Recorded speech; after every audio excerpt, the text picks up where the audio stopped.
What is up, guys? Welcome back to the Zach and Pat Show. I'm Zach. I'm Pat.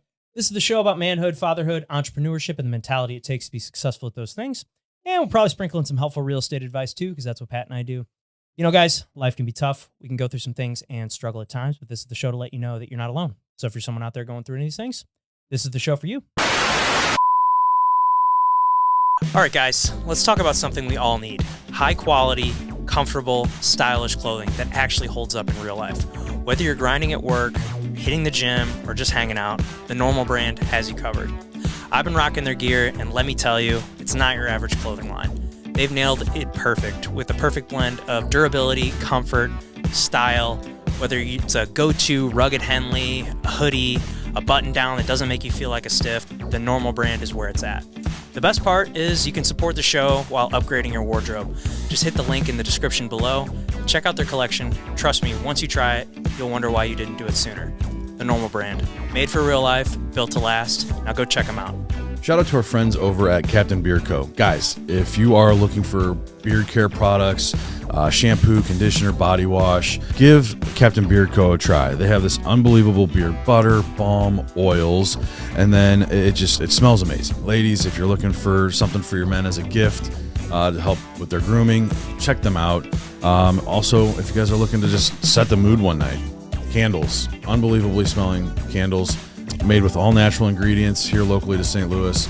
Give them a shot. Also, while you're there, use the promo code Zach and Pat for 10% off your purchase. Hey there, guys. We really appreciate you checking out the Zach and Pat Show. If you can obviously tell, we are a newer podcast, but one way we're really trying to grow the show is trying to get up the amount of subscribers we have. So, you know, if you're watching the show and you're getting something out of it, we'd really appreciate it if you could click that subscribe button. That would help us out a ton. Please click that button. And now back to the show. We have a very special guest in studio today, the owner and founder of Una Vida Tequila, the great and powerful Zach Conley. Welcome. Glad to be here. Welcome, sir. Thanks for getting on here with us. We're excited to have you and chat about your adventure through creating Una Vida and all those things. So why don't you go ahead and, for the people that don't know, tell us a little bit about yourself. Yeah. So Zach Conley, owner, founder. One Life Spirits is our parent company. Una Vida Tequila is our flagship brand.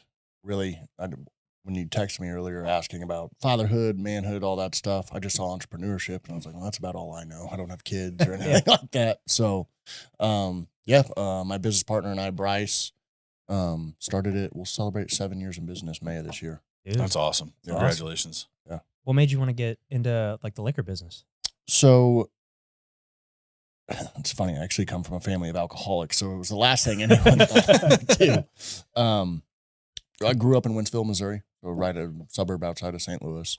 We, just like everybody, I want to get out of St. Louis. I want to go to a bigger city. So graduated college, played football at Culver Stockton. Oh. We moved to Denver, Colorado. My dad's side of the family was out there. Was going to work for the family company. It was industrial batteries. So basically generators, power plants, rectifiers, basically backup power for 911 services. So it was a cool thing. My grandpa had started the company, and I shit you not, 6 months in, I couldn't sell a battery to save my life. So I was like, oh man, this isn't for me. So ended up stumbling into a tequila bar in downtown Denver. Saw this older gentleman sampling tequila. I was fresh out of college. So I was just drinking rail, awful things. And his tequila packaging was fantastic. Flash forward 6 months later, I was his first employee. So we were... So you just met him there and you guys kind of hit it off? And I was lost, kind of looking for what I wanted to do. Fell in love with the product. Thought it was an easy sell. Sales was kind of my background. And just started taking off for it, doing it all for free. And so finally I was like, hey, if I find you... So the way alcohol works, like I can't sell directly to a bar or restaurant. I have to sell to a distributor, and then that distributor sells to the bar or restaurant. Why is that? We're the only 3-tier distribution alcohol country in the world still. Huh. So you've got these companies like Southern Glazers, Wine and Spirits, Breakthrough Beverage, all these big guys that basically just distribute your product. So Which I'm sure cuts into margins. And well, that's why it's a bottle that costs $10 to make retails for $45 because everyone's got to make their 25, stepping on, 30%. yeah. Yes. So we, anyway, started working with him. I said, hey, if I find you a new distributor in a new state, would you hire me full time? He's like, yeah, do you know somebody? I said, of course. I didn't know anybody. I just picked up the phone and started calling distributors saying, hey, worst case scenario, I'm going to send you 3 free bottles of tequila. We got a Kansas City distributor that operated on both Kansas and Missouri side of the state. And then I became his first employee, worked for him for about 5 or 6 years. Okay. And then George Clooney sold Casamigos for $1 billion. So right when I was trying to, again, I was a young man. I didn't know how to raise capital. Yeah, so how old are you? This is like 34. Okay. I'm 34. Okay. So I started working for him when I was 23. Okay. So like, yeah, a couple of years out of college. Yes. So I was trying to get family money, some friends and family trying to just buy into this company. He didn't have any kids. I was like, dude, I believe in this. I want to be a part of it. And that was literally, I want to say that Diageo deal. It was first quarter 2017. He sold. And what's crazy is George Clooney started Casamigos in 2013. And then by 2017 had already sold it for $1 billion. Made more money than all of his movies combined and everything. And that's what made that celebrity tequila craze go nuts. Yeah, because it really kind of popped off. Yeah. If you can just turn something in 4 years into $1 billion acquisition, why wouldn't you? I feel like I could name like 10 celebrities that I know that are affiliated with alcohol. Oh, it's ridiculous. It's ridiculous. So then, so he's like, I can't give up any equity. This is tequila's on the boom. We're going to get bought. And I looked at him and was like, you're not George Clooney. Yeah. Right. Like you don't have the name, you don't have anything like that. And my business partner, Bryce Lobb at the time was working for a Bloody Mary mix company. There was a startup as well. So him and I would do events together, tasting, samplings. So I had to quit and he called and asked me, they were having some problems. And he's like, hey, are you guys hiring by chance? Like, I actually just quit. It's like, oh shit, what are you going to do? I had no credit card debt at the time. I was like, I got a credit card. I think we're going to start a tequila brand. There you go. Oh. Not the path I suggest for everybody, but I have a motto, just too stupid to quit. And that kind of was the start of that. And of course, thank God for him because he was all in. Like, he's like, okay, let's do it. I was like, all right. Dude. But what I tell people is like, I knew how to get my federal import license. I knew the bottle guy, the quart guy. I knew what distilleries we wanted to interview for our formulation of our brand, which has changed since. But how did you find all that? Working for him. Oh, okay. I made all my mistakes with someone else's money before I was ready to start my own. Oh, okay. So, I mean, I know you guys are in real estate, so imagine working for a brokerage. You learn everything, build your skills, your tool set, and you're like, okay, I can do this on my own. Yeah, for sure. Same thing. Yeah. So then quit August of 2017. And then we moved back. I moved to St. Louis. He's from Wichita. He moved to Wichita just because we were the only 2 employees. We're like, okay, we'll launch Missouri and Kansas at the same time. And then launched in May of 2018. It was a quick, it took us 6 months to get the brand off the ground and going. Wow. Damn, so cool. That's awesome. That's awesome. Congrats on that. Yeah, that's amazing, man. So, you say you started Una Vida from nothing, built it bottle by bottle. Yep. How has that philosophy shaped you and approach to life outside of business? Oh, shit. That's a great question. We like to go deep here. Yeah. It's the same, one step forward, right? As long as you're just small victories, everyone looks at, okay, how do you build a multi-million-dollar brand, a multi-million-dollar portfolio? It's those small victories each day. So it was, even when we started, we still do our own tastings, do stuff like that. But man, if I sell that bottle, that's one bottle towards that goal. And if you're just relentless in that pursuit and doing it every day over years in time, you're going to get it, right? Right. So that bottle by bottle is just, okay, right foot, left foot, bottle. Same type of, metaphor. Yeah. It's amazing, man. It's awesome. Well, why, I guess this kind of answer, I can probably answer my own question here, but I was going to say why tequila, but I guess that was just kind of what you knew with through the other guy. Like, so were you always a fan of tequila, or is that no? Everyone's terrible tequila story was my vodka story. Okay. So Yeah, I got one of those. Yes. Still can't drink vitamin water.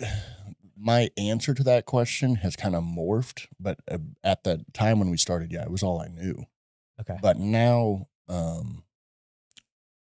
not to get into the weeds too much, but you have a Blanco, which is unaged, a Reposado that's aged for 60 days to a year, and an Añejo that's 1 year to 3 years. Tequila to me is the only category that can bring all drinkers of different spirits together. So a vodka drinker that hates whiskey will never drink whiskey. A whiskey drinker that hates vodka will never drink vodka. But I can get a vodka drinker to drink tequila, like a Blanco or a Repo. And I can get a whiskey drinker to also drink tequila because it's aged for 2 years in a whiskey barrel. So it brings all drinkers from different categories together, which I think is the great thing about tequila. Yeah. Well, that is great, man. Well, that and you hear too, like, a lot of these fitness people in the fitness industry, because of how clean it is, or just how it metabolizes. Or what is it? I don't know. What is it about tequila that fitness influencers or people that in the fitness are so drawn to? It's the lowest calorically. It is 0 carbohydrates. It is diabetic friendly because it's low on the glycemic index. So that's where you see people that do agave syrup versus honey. Mm-hmm. But I think the main thing is it's not grain based. So your whiskeys, your vodkas, most of them are going to be wheat, barley, rye, any of that stuff. Now you're distilling a lot of the gluten out of there, but the way your body metabolizes it, you're still getting grain based, where tequila is actually a succulent. So it processes it more like sugar, So it's a but more of a succulent, natural sugar. like the cactus. So everyone thinks it's a cactus. It's actually in the lily family. Okay. The agave plant is. Okay. But no, that's the way your body metabolizes it. So it's not as, people say they go crazy on tequila. It is a little bit of an upper just because your body metabolizes it like sugar. So it's a little bit more energetic and you don't feel so bogged down. I mean, we've all drank 30 beers and it's like, oh my God, you feel like a bloated whale where you can rip 10 tequila shots and feel, oh, okay, I'm all right. Yeah, I feel all right. Yeah. I didn't even think about that because I'm a big bourbon guy. I mean, as you can see, I've got bourbon all over the place here. Get a good añejo or extra añejo. Okay. My favorite cocktail is an añejo old fashioned. Really? Oh, Yeah. I love them old fashioned. Yeah, because I know bourbon's not the best for you in terms of calories and things like that. But boy, do I love them. So I'm gonna have to. So we need to get some Una Vida on the shelf. Gotcha. Got a car full. One of my good buddies, he loved bourbon, but his wife, he would snore horribly. It was a gluten intolerance. Like the grain base would just make him snore. So he's like, I can't give up bourbon. Dude, try an añejo. Like, what? Because he loves old fashioned. So like, try an añejo old fashioned. And he just did that instead and quit snoring. And that's basically all he drinks now is añejos and extra añejos. Really? Yeah. Huh. I'll have to look into that. Yeah. Wow. I'll get a bottle of that. The Una Vida Añejo. Yep. Do you guys? What's the difference between Añejo and extra Añejo? Just age longer? Age longer. That's the only difference between the three. The different ages. Blancos unaged, Reposado categories 60 days to a year in oak barrel, and then once it's in that barrel a year and a day, it's an Añejo, and then 1 year up to 3 years, and then after 3 it becomes an extra Añejo. Gotcha. Yeah, because I mean, like I said, I'm big on bourbon. I actually, my ex-wife for Christmas one year bought me a 5-gallon pot still so I could start brewing my own bourbon. Oh, no shit. Yeah. And making my own mash and all that stuff. The same Christmas, she also told me that she was pregnant, so it's still in the box, hasn't been used. But at least it's there. Yeah, I've got it. It's saving it for a rainy day. Yeah. When kids get a little bit older and I got more time on my hands and I can actually dive into it a little bit more, but is the mash is it even considered a mash when you guys are creating it, that you're running through the still and all of that? Or nope. So tequila is one ingredient. Okay. So it's made from the Blue Weber agave. So your tequila should be 3 ingredients: agave, yeast, and water. That's it. Where obviously in your bourbon world you've got 51% corn, X% rye, all that. Tequila's just Blue Weber agave. So there's 200 different species of agave, give or take. Not the exact number, but tequila can only be made with one, and that is the Blue Weber specifically. Oh, wow. Okay. Huh. That's crazy. Well, and bourbon, obviously, a lot of people say, how come an añejo is only 1 to 3 years? What a lot of people don't realize is that that Blue Weber agave still takes 7 to 9 years to fully mature to be able to harvest it. Gotcha. So where you can get your wheat, barley, rye, corn Yearly. at least once a year. Yeah. Yeah. So you have a longer time to age it. Where for tequila, even that bottle It's of already Blanco pretty is much 7 to 9 years in It's the already making. aged. Yes. Yeah. Yeah. Okay. It's crazy. Huh. Shit. Very cool. Well, I feel like tequila is one of those drinks that has a reputation. You know, like we kind of talked about. Either people love it or they wake up, regretting life. How do you change that perception with Una Vida? Education. Okay. Which a lot of people don't know. There's 2 types of tequila. There's what you call a mixto, M-I-X-T-O, which by Mexican law only has to be made with 51% agave, 49% sugar, water, caramel coloring, and additives. So if you see the word gold on a bottle, it's food coloring. So like I tell people, Jose Cuervo Gold. Yes. Yeah. Yes. Okay. I mean, that's what. Don't mean to call them out, but yeah. Right. Well, I mean, but that's what comes to mind. I know. They For make sure. they have other lines of 100%. So then the other category is 100% agave, which can only be made with 100% agave tequila, and they're very particular on like it says it on the label. It has to say 100% agave. If it's not, it's a mixto. If it says gold, hey, turn and run. This is food coloring. So a lot of people, when they pick up our reposado, they're like, "Oh, can I have your gold?" I'm like, "Oh, this is a great point to educate you on the difference between gold and reposado. The only way we get our color, flavor, and aroma the barrels is the barrels, Yeah. naturally." Well, that's the thing is most people don't realize like bourbon starts out as vodka. Oh yeah, Yeah, and then it's just aged vodka. Yeah. I mean, one of the very first things that I did that I got was like a little Bubba keg, oak barrel, and experimented with it. And the directions were buy the cheapest bottle of vodka you can find and throw it in there because the little ones will age about twice as fast as the big ones. So, you can age a bottle of vodka in there for 6 months and you've got it in there for a year. If you age it for a year, you've got it for 2. So, it ages a lot faster. And as you turn it can also help age and pull out those tannins. But yeah, it was crazy to sit there. Like I bought a bottle of Pop-Off, a half gallon of Pop-Off, poured it in this oak barrel and just let it age for, I think it was the first one I did was for 6 months. And when I came out, it wasn't dark like some of those that we have over there, but it was more along the lines of your Raspado. Yeah. Kind of a lighter gold color, but did it make it taste better? It made everything makes Pop-Off taste better. It doesn't take much to make that taste better, but yeah, I mean, so we also experimented. I tried some a coffee flavored one. Oh, okay. So not knowing, I added a vanilla bean and some coffee beans.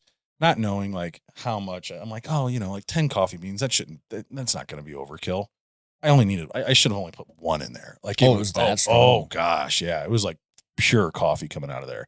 It was nasty. I couldn't drink it. I mean, I ended up giving the bottle to my buddy because he's a big coffee bourbon drinker. So he just mixed it with more coffee and added some Kahlua and stuff to it to flavor it up. And he's like, "Oh, it's delicious. It's amazing. It fucks me up too." So I'm like, perfect. Speaking of Pop-Off, I had a buddy in college. He actually, it wasn't Pop-Off. It was Aristocrat. Oh, basically the same shit. And I drank Congress. Yeah. Oh, these sophisticated names. Yeah, he's so sophisticated. And we were in a fraternity, and in the fraternity house, he his thing was he would take a handle of Aristocrat and he'd pour it through a Brita filter 3 times. Yeah. And then he'd take the label off, and his last name was Hildebrand. He called it Hildecrat. And it legitimate. And he saved some of the we did a before and after taste test, and it legitimately did taste better. It does taste better. And which is hilarious. TikTok thing of using the frothers. Oh, really? So if you put it in just a cup of either whiskey or tequila and you do that, people it tastes so much smoother. Why is it? It's aeration. You're adding oxygen to it, which is only going to smooth it out.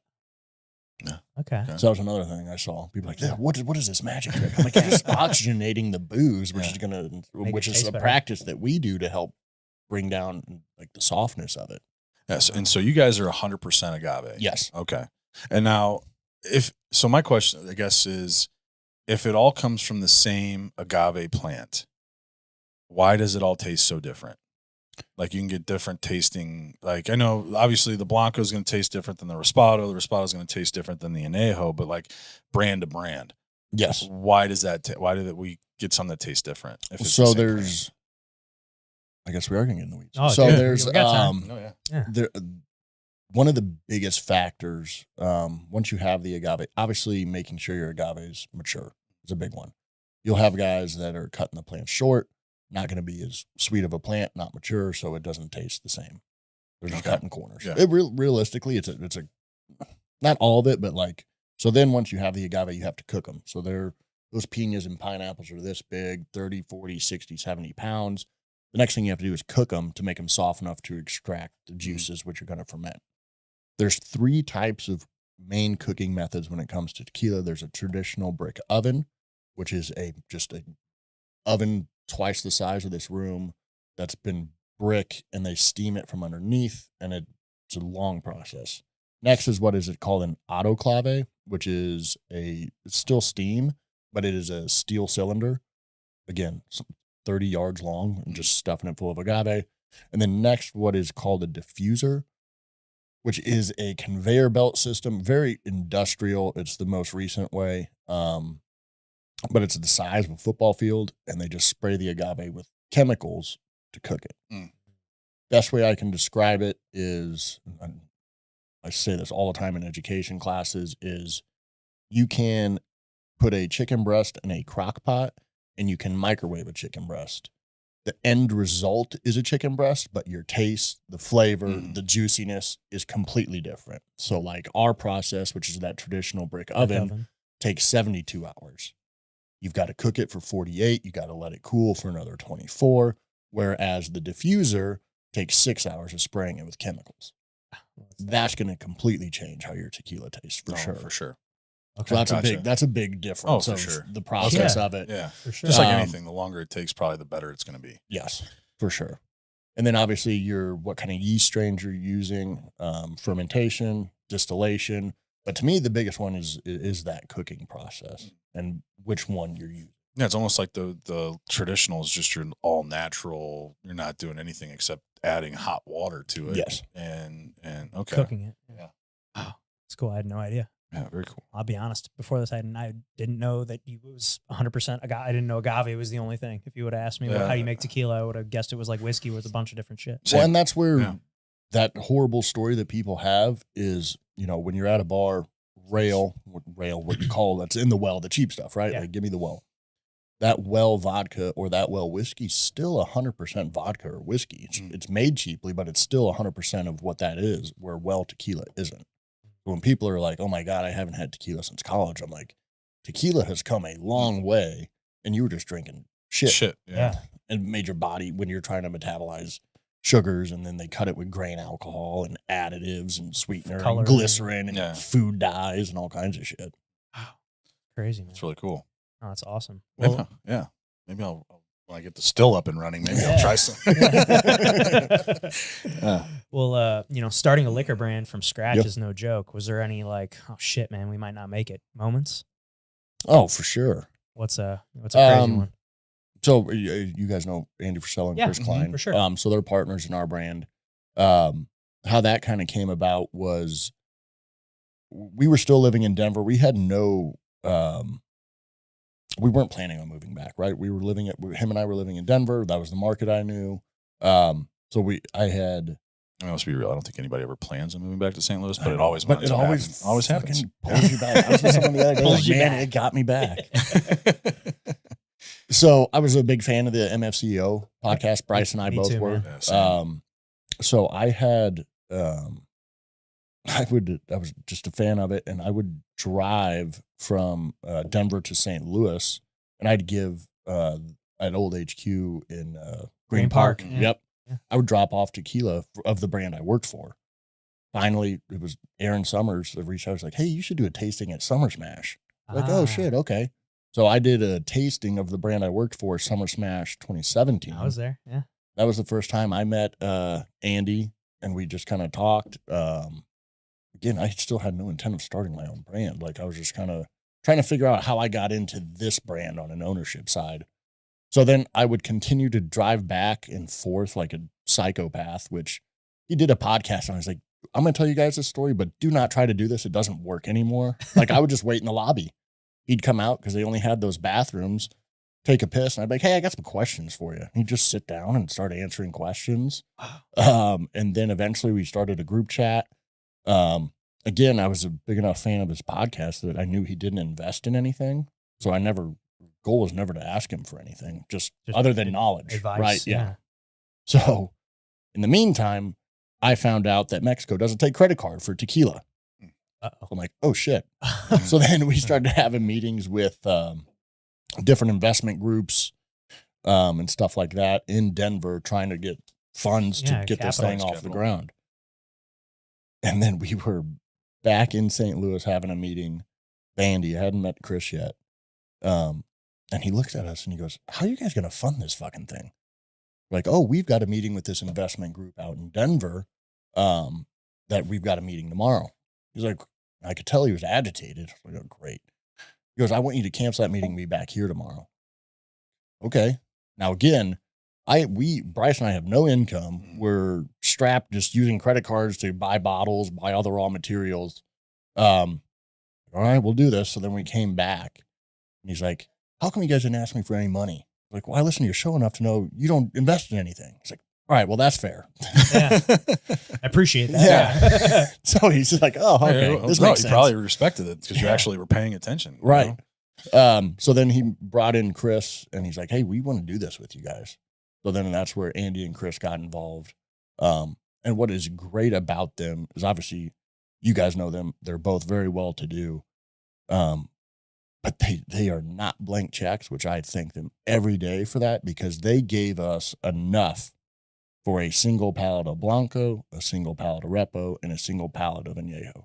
There was no money for fucking salaries. There's no money for marketing. It was, the question was, what is the bare minimum you need to start? Because you guys got to prove that this thing is going to work and you're willing to work for it. And I was like, okay. Yeah. So then we learned took all of our licks. We had to figure out how we're going to pay ourselves. We had to figure out accounting, accounts receivables, like everything.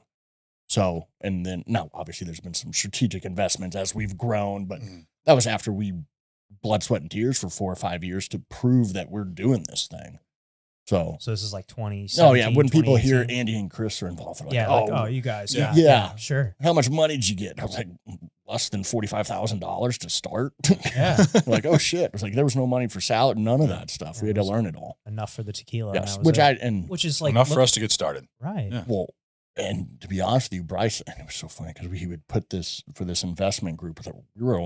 We were close there to get at least $1 million. Oh wow. Oh shit. We had done this pro forma, the market, all this research, and this 40-deck slide of presentation that we were going to do, all of it. And I asked Andy, I was like, do you guys want to see this? He's like, no. It's like, we did all this research. He's like, I've been talking to you guys. I believe you. You're going to go out and sell it? Like, yeah. It's like, okay, let's go. I don't need to see that shit.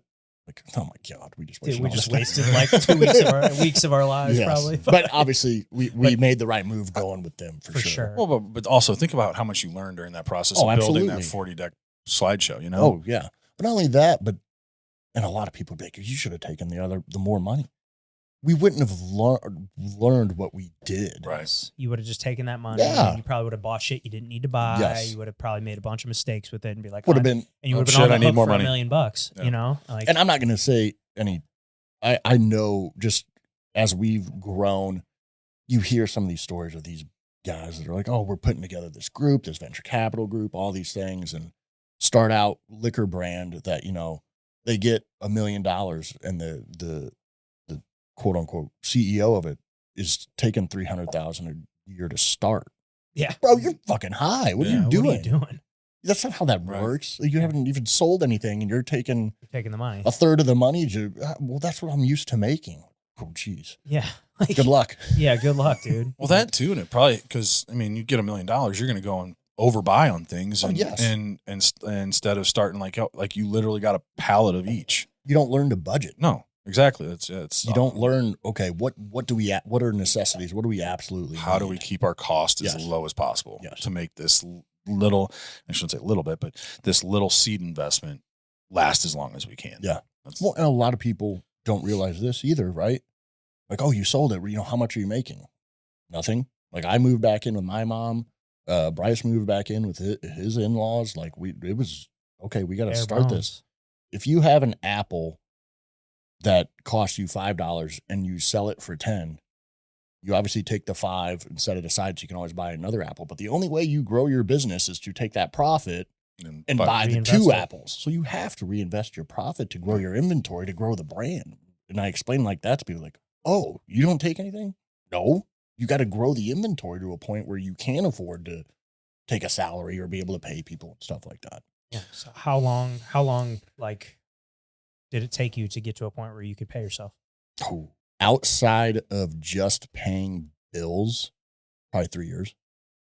Yeah. See, that's what people need to hear. Right. It's Yeah. like, it's Oh, not 3 a years. fucking overnight 3 years. thing. Yeah. 3 years. You They didn't may get a see paycheck. all the stuff that you're posting now, but they're not seeing the shit that you. Oh, So, no. And like that, Andy talked about it. And, he perfect guy to be partnered with to Yeah. learn that shit, because he did it with Supplement Superstore And then with First One. and then with First Form. Yeah. So Dude, that's amazing. And then it was kind of that same thing where I think year 5, and again, not a bunch, but year 5, Bryce and I made more than we did the first 4 years combined. Again, not a whole lot, but to be able to say that, I was like, oh Right. shit, okay, Yeah. this is moving in the right direction. It's Yeah. it's happening. that's you know? awesome. Now, Una Vida, that was that One Life? Yep. One Life. Where'd that come from? How'd you guys come up with that? Taking out that first credit card and saying, let's roll. Okay. So the first One life, name baby. was Almost like YOLO. yeah, pretty much, exactly. Spanish Well, for YOLO. Exactly. Well, and the first name was Nueva Vida. And I realized, man, a bunch of white people that can't pronounce the name, they're not going to ask for it at the bar. You don't want to order something and be saying it wrong. Right. Yeah. So we're like, okay, Nueva Vida means new life. Okay, Yeah. what's another way? Okay, Una Vida, one life. Actually, Brian Teach came up with the name. Oh, really? Yeah. That's cool. Oh, that's cool. Yeah. That's awesome. Very cool. Oh. So entrepreneurs always talk about the grind. Yeah. What's something people don't talk about that can make or break a business? Money. Okay. Yeah. And how you utilize it. And we're still learning lessons for sure. Just as sales increase. One of the first books that Andy and Chris gave me to read was called Profit First. You guys heard of I've it? heard of it. I haven't read it. Fantastic book. Any business owner, even for your personal finances, I would suggest reading it. It reminds me of, did your parents ever do the envelope system? Uh-uh. So essentially, okay, I get Get the paid. different envelopes. and Yes, put the- I get paid $1,000. I've got to put 100 in the electric bill. I've got 200 budgeted for groceries. So you're just divvying up your money to make sure you have everything covered. Same thing, only with checking accounts, right? Okay, we brought up $100,000 truck. Okay, we always have to take aside the money that it costs to cost of goods, your COGS account. Like we always have money set aside for more product. Okay, well now we want to be profit. Okay, well we're going to take $1 a bottle and put it in this little account. We're going to take 50 cents a bottle and put it into marketing. So then you're essentially building your budget for each category that you want. And if you do it like profit first, you're profitable from the get-go. It may be a little tiny small amount, but you're setting Profit. it aside. It's just like anything, like you pay yourself first. Yes. Yeah. So Yes. just like when you get a check, I mean, a little bit different on your end than my end, because, being in sales and W-2 employee for the company I work for, I got a 401k set up. Yeah. So I'm paying myself first out of that. And then, but yeah, that's the same principle, but no, it's awesome. Well, there's a massive loyalty in tequila culture. What's the secret to getting people to ditch their go-to brand and go to Una Vida? I would say, I can say this now.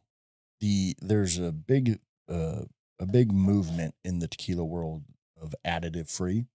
So yes, you have 100% agave and mixto, but even within that 100% agave world, there is, and we didn't know this when we started, and the additive free movement wasn't a big thing, was you can still add 1% by volume of additives. So speaking of George Clooney, if you open up a bottle of Casamigos Reposado, it smells like burnt marshmallows and it tastes like it. And you're like, oh, how is this so smooth and sweet? It's because, they can pump it, not completely full, but 1% by volume of glycerin and vanilla extract to manipulate the flavor. A lot of people are now aware of this and you're trying to avoid it. For us, in the additive free world, some of those price points are not very approachable for people that are trying to do it, where they have Blancos starting in $60 and $70, where we're right around 35 to 40. That for us, I would say we are a very price approachable additive free brand now. We just got certified at the beginning of this year, finally. But also, Congratulations. Yeah. Well, and another big thing is a lot of people there's 3,500 tequila brands, but there's only 230, last time I checked, licensed distilleries. You have these distilleries that pump out 150 brands. How do you taste different, right? That's another thing. How do you actually differentiate yourself in the market when you're all just made at the same big conglomerate? In the bourbon world, MGP. Now, I will argue MGP still produces some of the best whiskey in the world, but some of these distilleries are just cutting corners and pumping out brands because America's the 80% of the tequila market. So they're just trying to get brands up here, where for us, we are one of 4 exported brands out of our distillery and really the only one in the Midwest. So aside from being additive free, price point conscious for people, we want to, we haven't raised, we started Casamigos, Patron, Don Julio were all $5 to $8 more expensive than us. Now Casamigo on the shelf's $20 a bottle more expensive. So we've done very minimal price increases, but I would just say the quality of it for sure. And we're not made at a distiller. It's still family owned. Our master distiller, Sandra Gomez, is one of 9 women master distillers. She just won down in Mexico. Yeah. Okay. Yep. And she just won Distiller of the Year last year. So we've got a lot of accolades and things going that I think can get people to switch for sure. It's awesome. So now, I know you can't sell directly to places, but how, do you guys go into places and be like, hey, I want you guys to try this, so that then they push the people that are distributors to pick that up? For sure. So we still go into bars and restaurants, essentially sample them on it. They like it. I'll take some of this.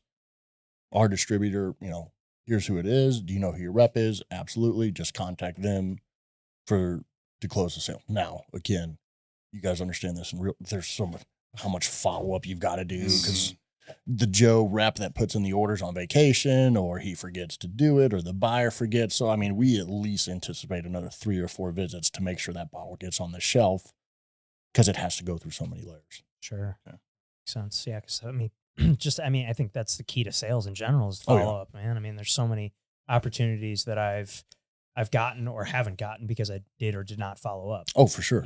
I can think of Same. 1,000, Same. There's so many times where I followed up with someone that I haven't talked to, and it ended up turning into a sale. Or there's some that are like, shit, I forgot to follow up with this person. And then I see them on Facebook and they went somewhere else. Yeah, I went somewhere else. I'm like, shit, I missed that one. Like, God damn it. But that's sales for you. Yeah. There's no avoiding it. Well, you built this company from the ground up. What's the biggest lesson you've learned about yourself in this process? Ooh, the ability I'd say I'm just too stupid to quit. Okay. Yeah. Like if anyone asks me what my skill set is just the ability to not stop. Now, I'll be honest with you, to a fault where, relationships have kind of suffered. But again, it's just an obsession of what I'm trying to build that I think you have to do what we want to do for sure.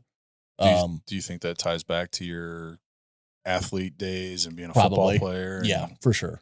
Like, took a year off, tried out for a team, didn't make it, got in super good shape, then tried out for another, made it. So just the ability of not to quit for sure.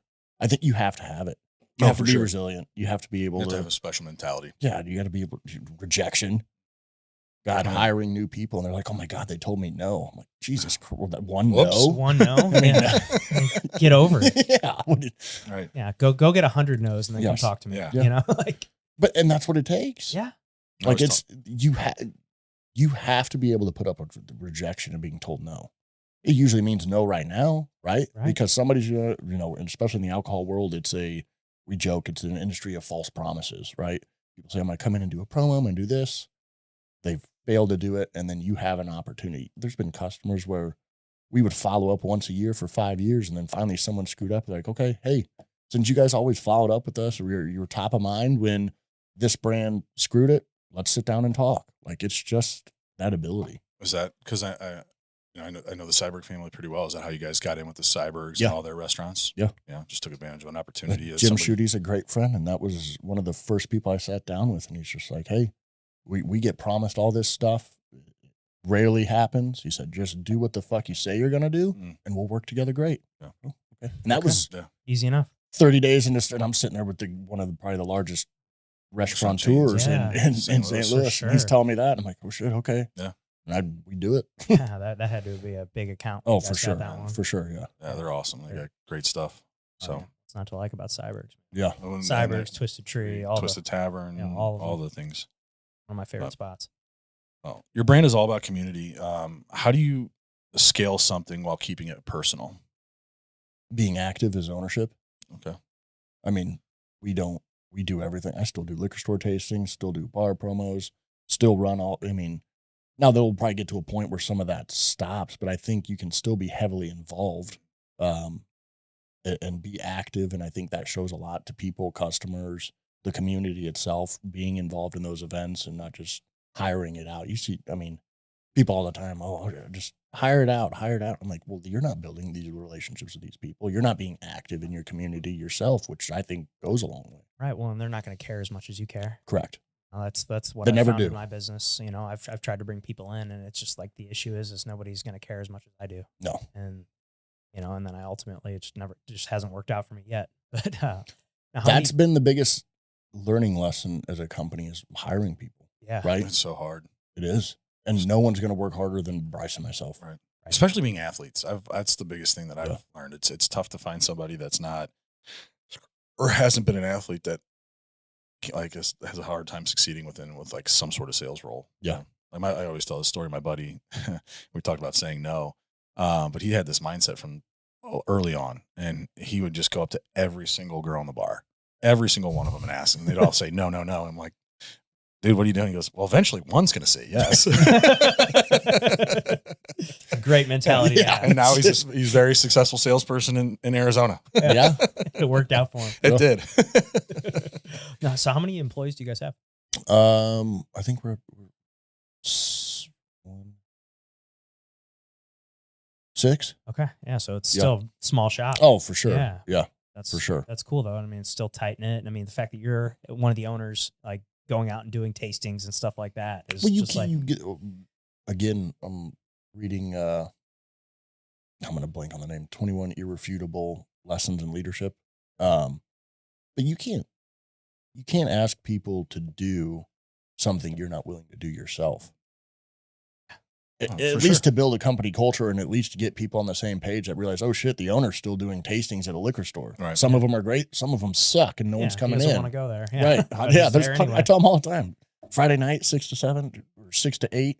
Sometimes I don't want to be there. Yeah, for sure. Like, you'd rather be out with your friends or doing whatever, Absolutely. Yeah, man. Well, every industry has some shady shit. What's the biggest behind the scenes thing in the spirits business that would shock people?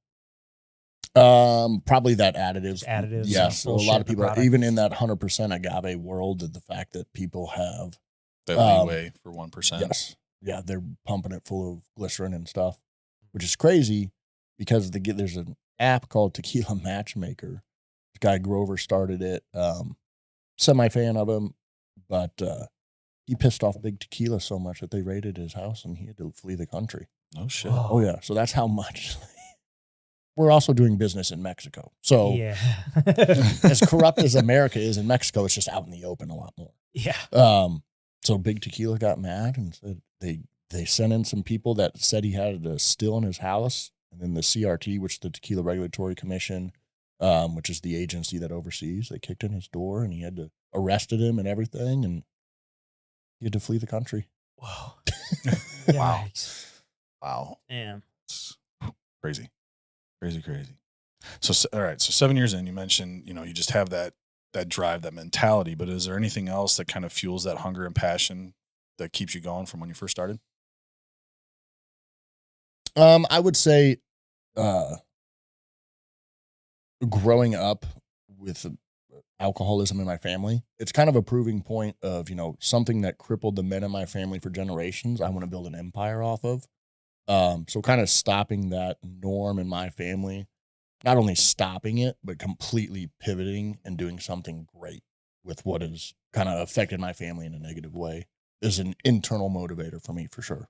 Now, do you guys do any sort of like charitable work in terms of like AA or alcohol, like helping people through things like that? That's actually a great idea, but no, we don't. Well, It's not a bad idea. Yeah, because I know you see like Anheuser-Busch promoting like safe driving and things like that and stuff like that. I was just curious if that was something that you guys. No, that's a good idea. Yeah. Thanks. You got something out of this too. No, man. Especially since it sounds like that's a passion of yours. To kind of to break that chain. It is for sure.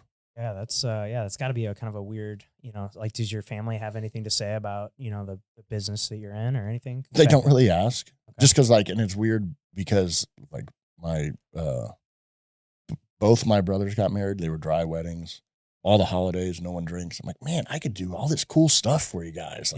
Like, it wouldn't cost you anything. We can, get some bartenders do some awesome drinks, but it is what it is. Yeah. Makes sense. For sure. Yeah. Well, tequila is kind of blowing up in the U.S. Why do you think it's? Well, I guess we've kind of answered this. Just a lot of the health benefits and stuff. But why do you think it's the the go-to drink for a lot of people and it's kind of growing right now?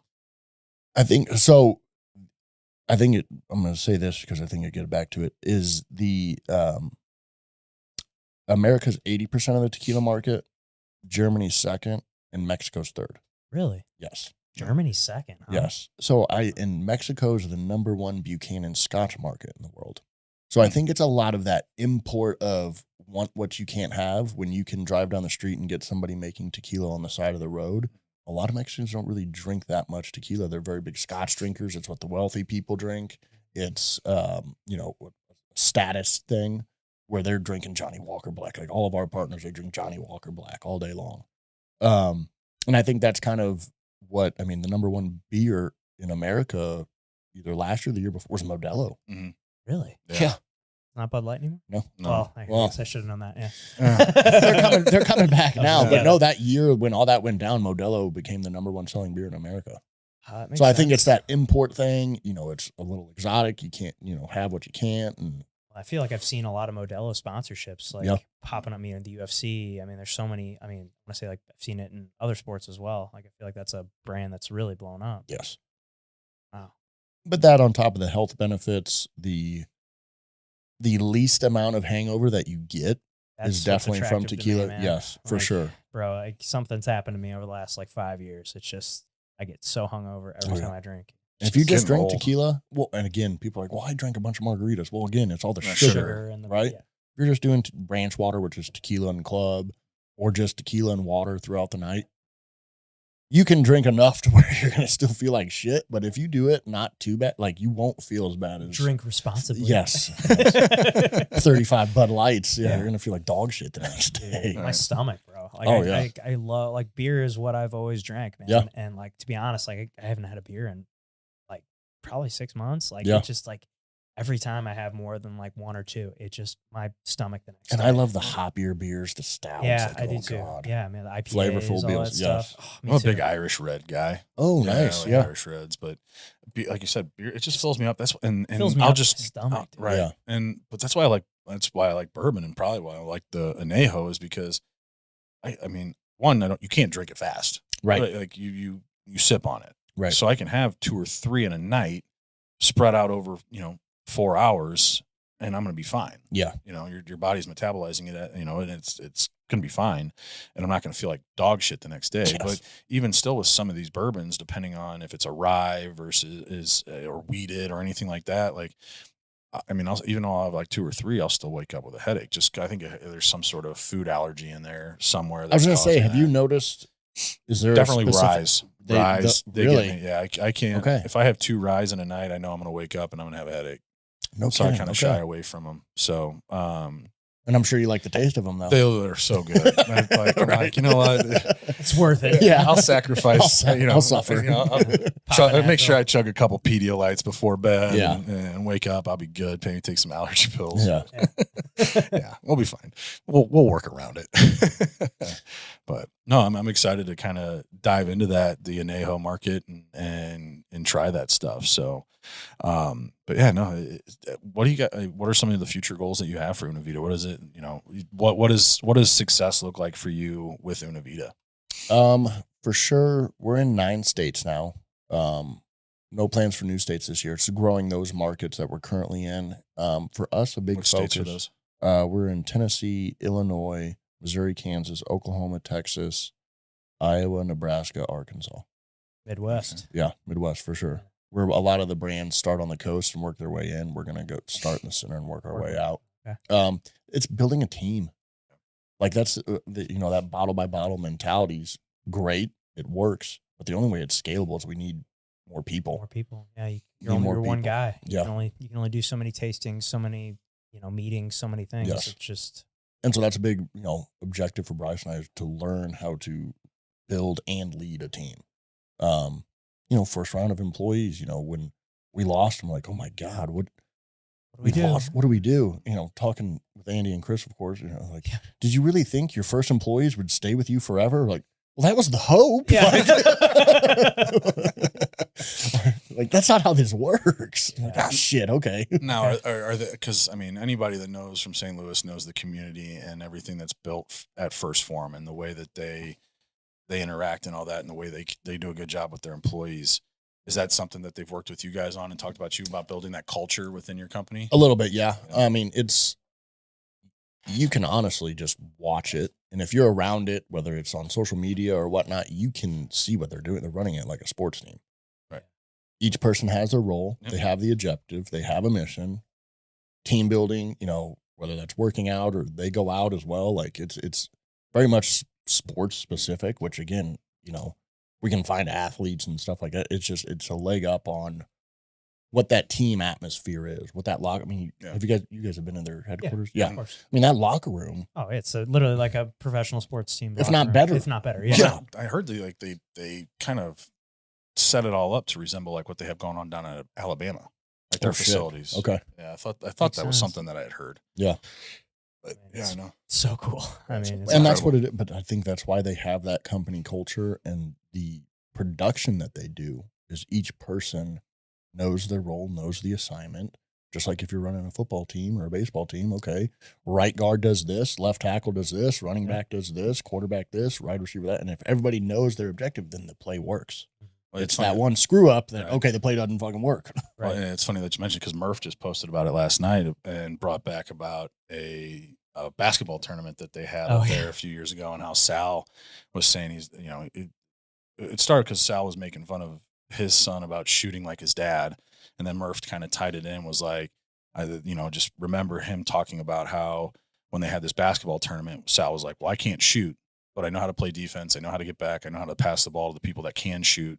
And it just kind of goes to show like that's the mentality that they set up and like exactly what you're talking about. Like he doesn't have to do all the things. He just needs to do the things that he's strong at. Yes. And give it to other people that are good and let them do what they're good at. It's just like I said, it's just a great culture over there. Yes. And Great again, leadership. but if you also ask Sal 10 years ago, he did all of it Mhm. because you have to a point, right? Right. Like Yes. as a small business owner, you have Yeah. to be able to do everything until you find the right people okay, hey, you're an accountant. Hey, you're sales. Hey, you're warehouse. Like finding those people in those roles for sure.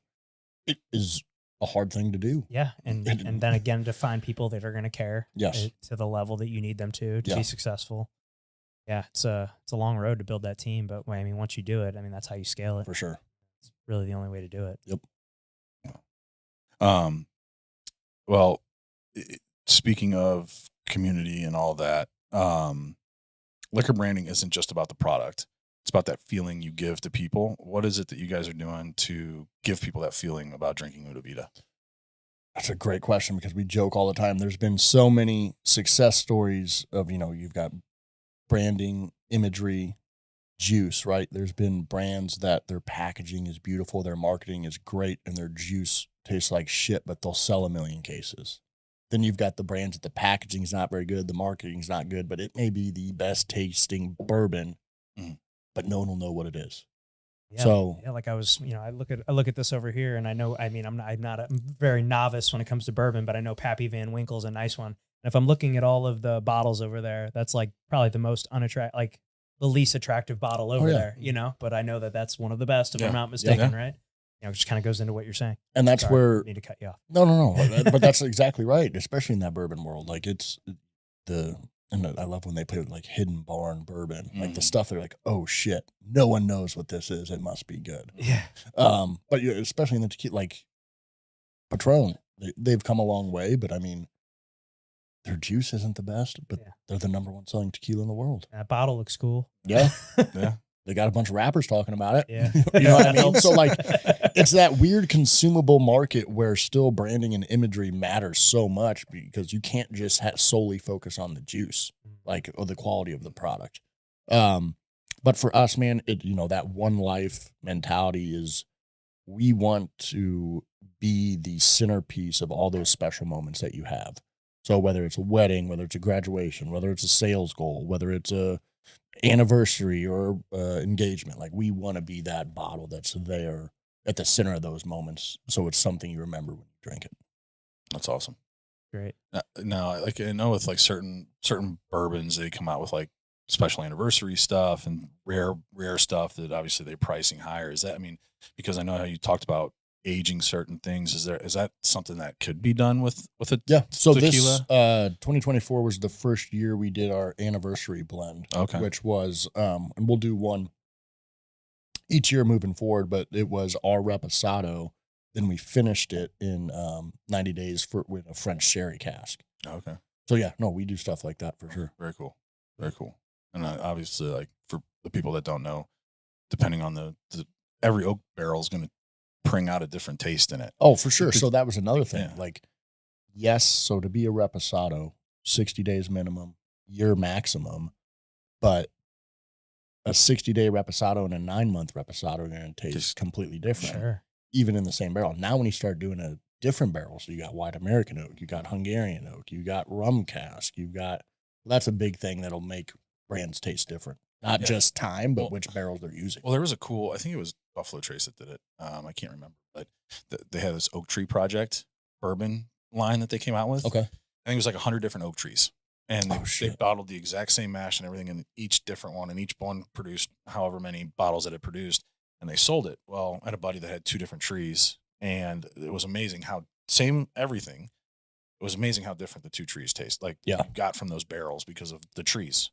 And, I guess it goes to show like, hey, the environment that those come from, what they're absorbing in from those environments. But yeah, I mean, and then especially if you're aging it in something that's already been used, now you're pulling like a sherry, you're pulling from pulling flavors from that as well. Like, yeah, I mean, there's so much cool shit, like the chemistry and science behind all that stuff. That's insane. It's just so cool. Yeah. That's something that like a consumer would never think about, like, getting like different, you expect like, okay, I'm buying this bottle, it's going to taste the same every single time. But like with that, you get different things. And I used to kind of experience the same thing in the restaurant industry. Like I worked in barbecue for a long time. Fucking consistency is hard. It is. Well, because it's like different cows, different cows, like different, like this brisket tastes different than, like I used to cut up, fucking 20 briskets a day, and I used to cut into them, and each one looks different, feels different on the knife, cuts different. The amount of, which I assume in turn means it tastes different. Yes, absolutely. Right. And then you get people that would come in and they're like, this brisket tastes different than the last time I was here. And I'm like, yeah, we're cooking it the same. Like it's the same recipe, but like that cow, that's a different cow. It's a different brisket, you know, so it's like everyone's different. And I guess it's kind of, I never would think about it being the same in like the terms of like liquor, but when you explain it like that, I mean, that's where blending comes in. Okay. Where a lot of like, if you take the same barrel, but again, like when you're in a rick house, right? The barrel, it may be the same mash bill in the same barrel, but if it's on the basement floor versus the top floor of the warehouse, it's going to taste completely different. Really? Well, it's like Jefferson Ocean. So Jefferson Reserve makes all these different bourbons, and they have one that they just age it out in the ocean. Yeah, and it absorbs the salt from the ocean, and now you have a more salty tasting bourbon. Huh. It's crazy. And just something as simple as 2 stories will make a difference because of the temperature, right? So in the barrel aging, like the heat and the cold are contrasting and whatever the Expanding opposite. and Yes. Which is just sloshing the liquid around, which will depend on how much is actually picking up from the barrel. Wow.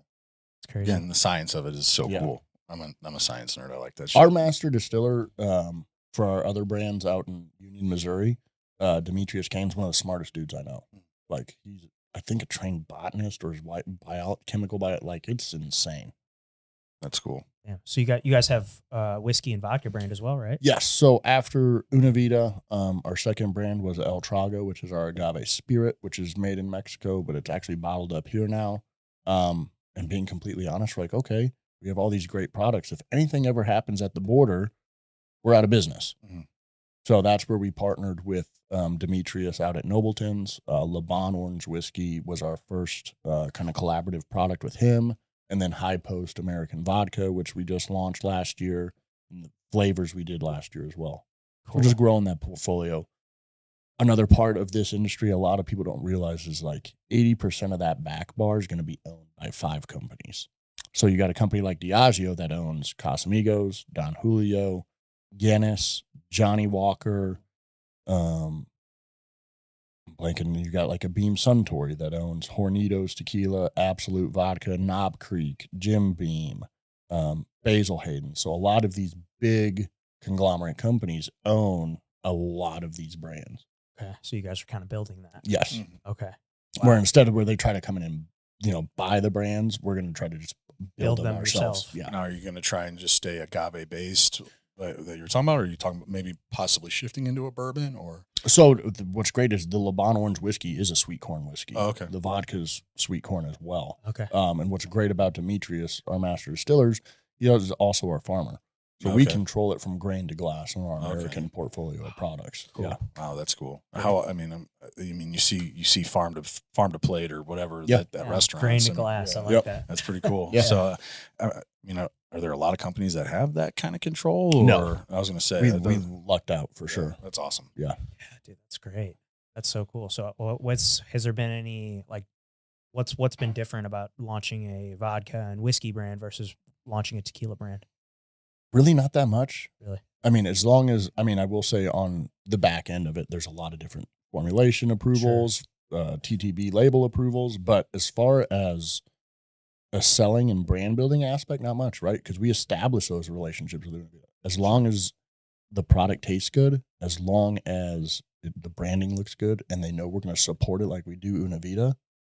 Yeah. Like High Post, our vodkas was our fastest growing brand. Makes sense. Because we had all those relationships built already. It's like the guys from Una Vida made a vodka. Yeah. You know? Oh, shit, let's go. Yeah, let's try it. Right. Yeah. Okay. That Very makes cool. complete sense. Yeah, it's. Like Now, I will say if we start dabbling in bourbon, that'll be a whole nother word because some of those bourbon snobs are like, oh, they want this. Hey, you got one right here. Yeah. I'm not. I mean, I like my buddy. bourbon, but I'm not going to be one of those that's like, oh, it didn't come from Kentucky. It's not a bourbon. It's not a true bourbon. Right. Or That's a thing. Yeah. It doesn't. That's a lot of. You'll hear a lot of like real bourbon snobs like say that shit. Oh, so it's got to come from Kentucky. It doesn't. So that's what a lot of people think, right?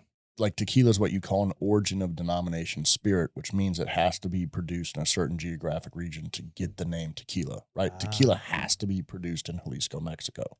People think bourbon has to be made in Kentucky, but really it can be made anywhere in the United States. Okay. But people only think because Kentucky produces some of the best bourbon in the world that it has to come. No. Is that the last state you guys are going to try and go to? Try and flip all those bourbon drinkers to tequila drinkers? They're doing it themselves. Are they? I think bourbon made a mistake with all this allocation and not being able to get stuff to where they're like, I'm tired of my favorite stuff I can't get. So they're starting to come over to the tequila world. Well, you're starting to see a lot of that stuff stop because of how bad it did get. Because in COVID, obviously COVID, you're stuck at home with a lot of things. Luckily, we were in industries that were deemed necessary, that we were still working. Yeah. But we still had a lot of downtime. And, that's when I really kind of dove into the bourbon stuff, just like everyone else, and there's things that you weren't able to find. And, shoot, like Buffalo Trace, that's a $25 bottle, $30 tops for a bottle of bourbon. And it was hard to find. I know people that were trading it for like high end stuff when they had it. So like I found it. There's a place down in Barnhart, real close to my office, that sells it at a gas station. Yeah. I'm like, fuck, I'll just go in and buy it all up. And I'm trading people in California for shit, like getting E.H. Taylor for Buffalo Trace, like stuff like that. And well, in the secondary market was 3 times what its normal price was. Well, shit. Look, I mean, the Pappy story. Yeah, I mean, I watched knows, a documentary on that. Yeah. Everybody, like the Pappy story. If you haven't watched the documentary, it's pretty interesting. But I mean, they release their allocation I think it's September or October when they release it, but they also send out like what retail price is for it. Yeah. And like even their highest end, which I think is their 23 year, they say maybe at retail $300. Well, that thing's selling for like $6,000-$7,000 a bottle in secondary. And just the markups on it's insane. Just because they're, again, the allocation, they're only producing. You can't get it. You can't get it. Yeah. But you're starting to see like one of them, like Heaven Hill Bottle and Bond. That was one of those that was allocated for a long time.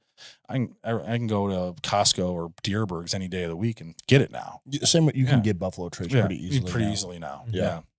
But and Weller's still one of those tough ones. Like Ohio's a great place if you've got connections to Ohio, because you have to buy hard alcohol from a state store. Yeah. So they can't mark it up. Now, when they get their allocation, I mean, they know these people are waiting outside. Yeah, they know when it's coming, and it's gone like that. So like I played for a team in Dayton, Ohio, and my host family that I lived with there, like I always tell them, like, hey, if you ever run across any of these bottles, let me know. I'll buy as many as you can for me. And so, but yeah, I mean, it's still crazy for some stuff. Like Weller's tough to get. Obviously Pappy.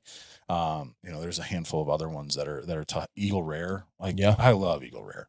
It's and that's like when I first started drinking it, it was like a $35-$40 bottle of wine or bottle of bourbon, and now it's like $75. Mm-hmm. I saw it at the store the other day, actually. Yeah. So, it's and people get tired again.